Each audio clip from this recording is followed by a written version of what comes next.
seagrass restoration. I wondered if you were going to talk about the oysters and the seagrass. Tell me, I'm interested. So it's all kind of happening. Well, our oysters are basically just out from the lighthouse. Okay. And then all of the seagrass will be coming round the bend. So oyster-wise is probably the most difficult one out of the two, because the project is salt marsh as well as the seagrass and the oysters. So the seagrass we've already had good success with. So we're in kind of like our planting season at the moment. So we've been out planting. So that is kind of doing quite well, and it's taking quite nicely. We've got a few different ways that we're planting. Oh yeah, of course you can. Oh, a free pen. Just for me. So we're kind of, what's happened because of the kind of reduction in the oyster population and the mussel population, what we've had out here, like they basically form a tidal or a tidal barrier. Yeah. So they're the kind of natural tidal barrier. So they would be protecting the seagrass. But the seagrass obviously is now not settling as well and not taking as well because it's not got as much protection. So it's not being able to kind of take in the same way they would. There's also very nice seas that wiped out a lot of it as well. In the 1800s. With the oysters, that was a mixture of things. So pollution, for example, is a big problem. See you later. So pollution's a big one. We get about 10,000 ships down the estuary. So pollution from that is a problem. The other one was basically being eaten and overfished. So the Victorian era oysters were a daily kind of meal. They weren't like seen as a rich person's thing. Okay. Like now it's quite fancy, right, oysters. So overfishing was a huge problem, not giving them time to kind of re-establish themselves. And if they don't have that base for them to then fuse onto, the larvae is just going to drift off elsewhere. Right.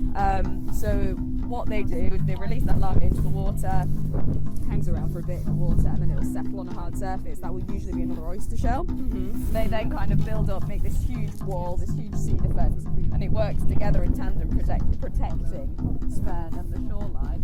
So as the tide's kind of coming in, it's going to hammer the oyster reef. It's going to protect the seagrass. The seagrass is also then protecting the sand and the silt from shifting around. So it's preventing that erosion with all its nice roots. And then you've got the salt marsh here that then is acting as another buffer to the spit. So it's protecting kind of all of this section here, including the washover. So obviously the washover is the most fragile section. That's the bit that's constantly being kind of like eaten away, washed away. It's where the estuary and the sea meet. So without this protection here, it's causing a lot of problems. So this is kind of a natural way of sea defence, rather than your groins, rather than the sea walls. And then this should, hopefully, when it's established, look after itself. It's just going to be a very slow establishing. Again, the seagrass is going well. We're getting some success with it. The oysters, we have had some views, so we have had them start to grow, which is wonderful. But we're also, because it's funded by Ørsted, who are a renewable energy firm, we're also working on what kind of substrates and what kind of rock types the oysters will fuse to. Okay. Because what Ørsted want is basically, or want to know whether or not you can have an oyster reef around the base of a wind turbine. Oh. So that would obviously then up the biodiversity of the area, because that is one problem with putting a wind turbine into the sea. You are destroying a habitat, you are changing a habitat. So having something like an oyster there provides space for wildlife to kind of repopulate the area. But it's also, they're amazing filter feeders.